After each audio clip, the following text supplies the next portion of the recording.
Hay historias que el sistema quiso silenciar, bandas que encendieron el fuego, pero que fueron enterradas bajo el peso de la industria. En este canal las sacamos del olvido. Aquí no hay modas, no hay filtros, no hay miedo. Exploramos lo que nadie te cuenta, lo que no suena en la radio, lo que incomoda, lo que ruge, lo que quema. Esto es Raíces del Metal IA, y acá el fuego no se apaga jamás.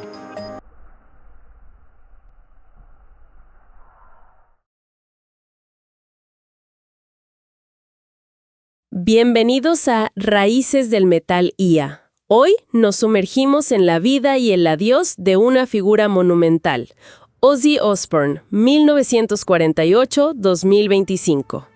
El príncipe de las tinieblas nos ha dejado. Una noticia que resuena fuerte en el mundo de la música, sin duda. Tenemos un recorrido muy completo por su vida, ¿eh?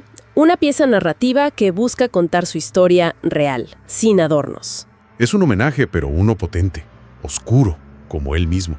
Vamos a explorar esa vida tan llena de contrastes. Empecemos por el principio. Sus raíces, muy oscuras de hecho. Sí. Nació en Aston, Birmingham, una pobreza casi inimaginable hoy en día. Una casa pequeña, 6 hermanos. Un ambiente muy duro. Y encima, dificultades personales desde chico. Exacto. Dislexia no diagnosticada, problemas en la escuela. La dejó muy pronto, ¿no? Sí, y empezó a trabajar en lo que encontraba.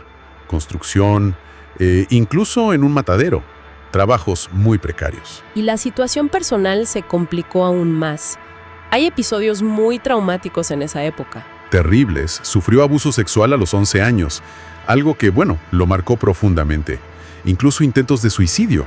¿Qué comienzo tan difícil? Y eso lo llevó por mal camino, ¿verdad? Sí, pequeños delitos, robos. Terminó arrestado por robar en una tienda. Y pasó un tiempo en la cárcel, ¿no? Aunque fuera corto. Unas 6 semanas en Winson Green. Él mismo contó que esa experiencia fue horrible, pero que de alguna forma lo endureció. Se sentía un inútil total. Es increíble pensar que de ese pozo saldría una estrella mundial. Totalmente. Es casi como si esa oscuridad inicial fuera el combustible para lo que vendría después. Y lo que vino después fue, el rock and roll.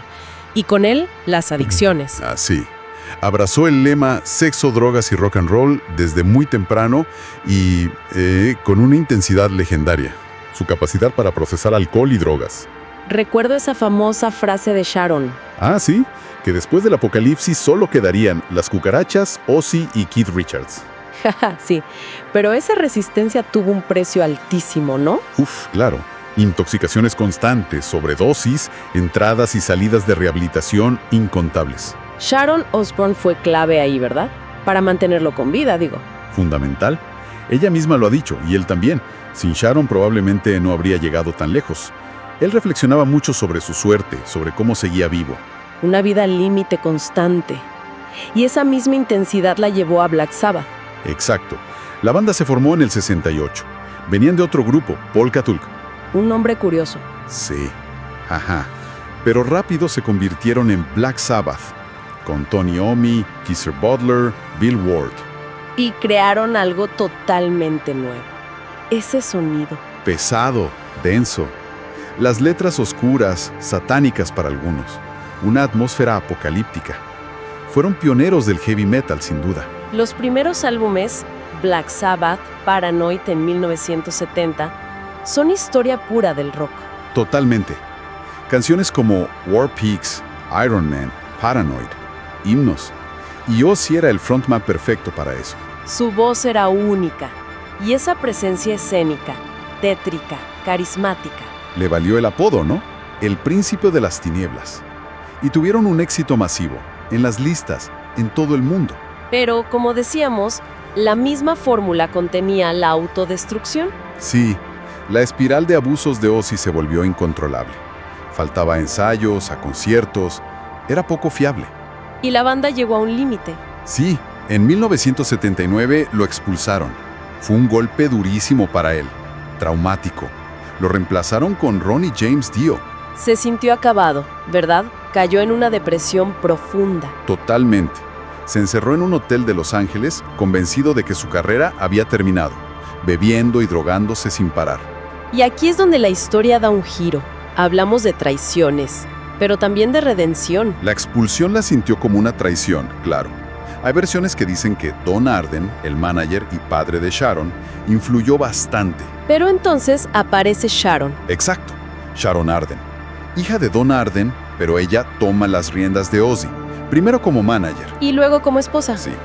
Lo rescata de ese hoyo, le da una estructura, lo impulsa a seguir, revitaliza su carrera por completo. Ella vio algo que quizás otros no veían en ese momento. Vio que la marca Ozzy Osbourne seguía siendo poderosa y lo demostró. Pero la oscuridad seguía ahí. Hubo una traición propia, ¿no? Un episodio terrible. Uf, sí, uno de los momentos más oscuros. En 1989, bajo los efectos de, un cóctel de drogas y alcohol, intentó estrangular a Sharon. ¡Qué horror! Recuerdo leer los detalles, el ataque, el arresto.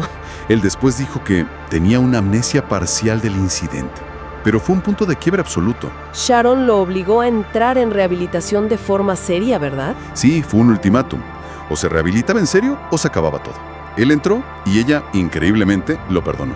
Pero eso deja una marca imborrable, imagino. Sin duda, para ambos.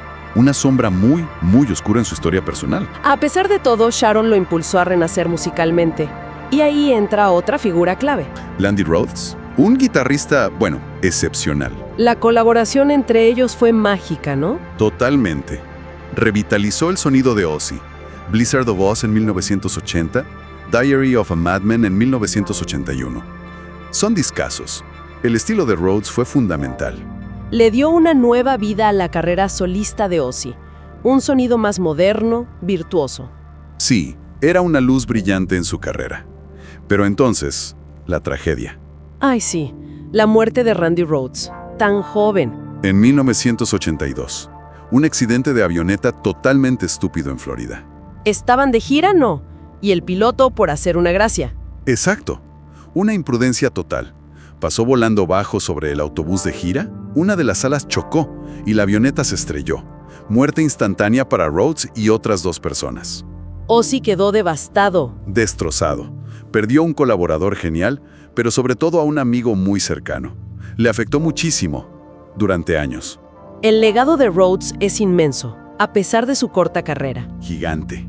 Cambió la forma de tocar la guitarra en el rock pesado. Ozzy siempre le rindió homenaje. Ozzy sobrevivió a eso, como a tantas otras cosas. Y mientras tanto, seguía construyendo su leyenda, a base de polémicas. Jaja, sí. Las polémicas emblemáticas de Ozzy son parte del mito. La más famosa quizá, la del murciélago. En Des Moines, Iowa, 1982, alguien tiró un murciélago al escenario. Él pensó que era de goma. Y le mordió la cabeza. Exacto. Y resultó ser real. Tuvo que ir corriendo a ponerse la vacuna antirrábica. Eso dio la vuelta al mundo. Y se convirtió en un ícono de la locura del rock. Totalmente. Luego está lo del Álamo, también en el 82. Ah, ¿sí? Lo arrestaron por orinar en el monumento, ¿no? Sí, borracho y para colmo vestido con ropa de Sharon. Le prohibieron tocar en San Antonio durante años. Increíble. Y hay más, ¿verdad? Lo de las hormigas. Jaja, sí. Una anécdota famosa de una gira con Motley Crue, supuestamente esnifó una línea de hormigas. ¡Qué imagen! ¿Y lo de las palomas? Eso fue antes, en 1981, en una reunión con ejecutivos de la discográfica. Se suponía que iba a soltar unas palomas como símbolo de paz. ¿Y qué hizo? Les arrancó la cabeza a mordiscos a 1 o 2. Imagínate la escena. Era una provocación constante. Aunque también tuvo problemas legales serios por sus letras. Sí, el juicio por Suicide Solution en 1986. Unos padres lo demandaron, culpando a la canción por el suicidio de su hijo. Pero el caso fue desestimado, ¿no? Sí, se consideró que la música y las letras están protegidas por la libertad de expresión. Pero fue otro escándalo más. Todo esto construía un mito, ¿cierto? Una figura al filo entre la fascinación y el rechazo. Exactamente. Era el loco oficial del rock and roll. Una mezcla de shock calculado y, descontrol bastante real también. Pero entonces llegó algo inesperado que cambió esa percepción radicalmente. The Osbournes. el reality show de MTV en 2002. Fue un fenómeno absoluto, un éxito masivo. Y cambió por completo la imagen pública de Ozzy. De repente, el príncipe de las tinieblas era, Un padre de familia un poco perdido, entrañable, balbuceante. sí, disfuncional pero querible. Lo humanizó de una forma increíble para una audiencia nueva, más joven, que quizá no conocía tanto su música. Le abrió puertas inesperadas, ¿no? Invitaciones a la Casa Blanca, al jubileo de la reina Isabel II. Imagínate, Ozzy Osbourne en esos círculos. Ganó un Emmy por el show. Fue una reinvención total. Aunque el programa también mostraba la otra cara, ¿verdad? Las secuelas de los excesos. Sí, se veía su deterioro físico, sus temblores, su dificultad para hablar. Y encima, durante la emisión del show, tuvo el accidente de cuatrimoto. Uf, sí, en 2003. Muy grave fue eso. Gravísimo. Se rompió la clavícula, varias costillas, una vértebra del cuello, estuvo en coma inducido. Las secuelas fueron permanentes, Y los problemas de salud se fueron acumulando en los últimos años. una cosa tras otra. En 2018, una infección grave por estafilococo en la mano. Luego, en 2019, una caída en casa que agravó las lesiones del cuello. Tuvo varias cirugías. Y ese mismo año, una neumonía fuerte.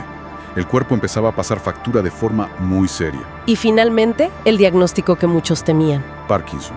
Lo hizo público en 2020, aunque el diagnóstico era de 2019, o incluso antes se especula. Una forma específica, PRKN2. Eso explicaba muchos de los síntomas que ya se veían. Más de equilibrio. A pesar de todo, él seguía intentando hacer música. Increíblemente.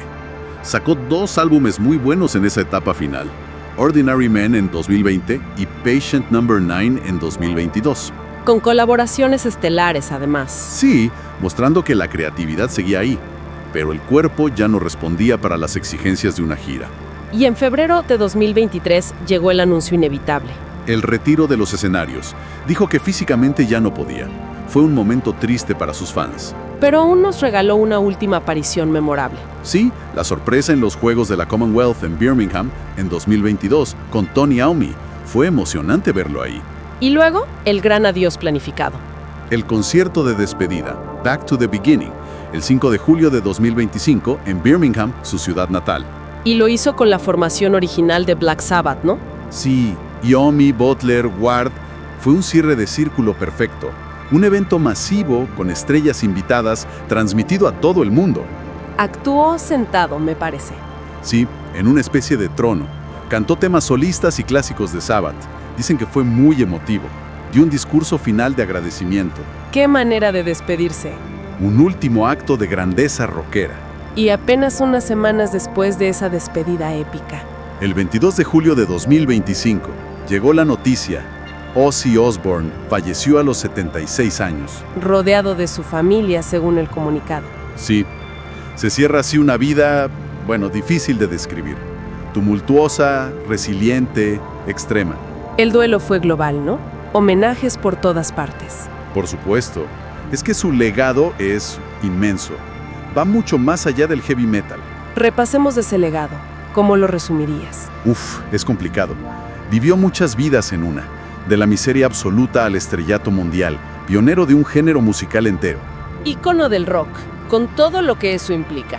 La rebeldía, la oscuridad. Pero también la supervivencia. Sobrevivió a adicciones que hubieran matado a cualquiera, a tragedias personales, a errores propios terribles. Y luego esa transformación en figura televisiva, casi entrañable. Exacto. Encarnó la oscuridad, pero también tenía un humor muy particular, una vulnerabilidad extraña que conectaba con la gente. Su influencia musical es incalculable. Generaciones de bandas le deben algo. Sin duda, Black Sabbath cambió las reglas, y su carrera solista también tuvo un impacto enorme. Vivió al límite, como decíamos. Pagó precios altísimos por ello. Muy altos, físicos y emocionales, pero siempre de alguna manera resurgía. Nos deja pensando en muchas cosas, ¿no? La fama, la adicción, la resiliencia humana. Sí, sobre cómo una persona puede contener tantas contradicciones. Ser el príncipe de las tinieblas y a la vez ese personaje de la tele. Quizás esa capacidad para sobrevivir a todo, incluso a sí mismo, fue su mayor acto de rebeldía final. Algo en qué pensar. Una vida que desafía cualquier explicación simple. Y así, Ozzy Osbourne se va. Pero su música, su leyenda, eso se queda. Se queda para siempre. Vivió 1000 vidas, pagó el precio por cada una de ellas y dejó al mundo asombrado, confundido y al final rendido a sus pies. Así se hace historia del metal. Descansa en paz, príncipe de las tinieblas. El eco de tu risa maníaca y tus riffs eternos resonarán por siempre en el salón del Valhalla del rock. El mundo es, definitivamente, un lugar más silencioso y menos interesante sin ti. El telón ha caído.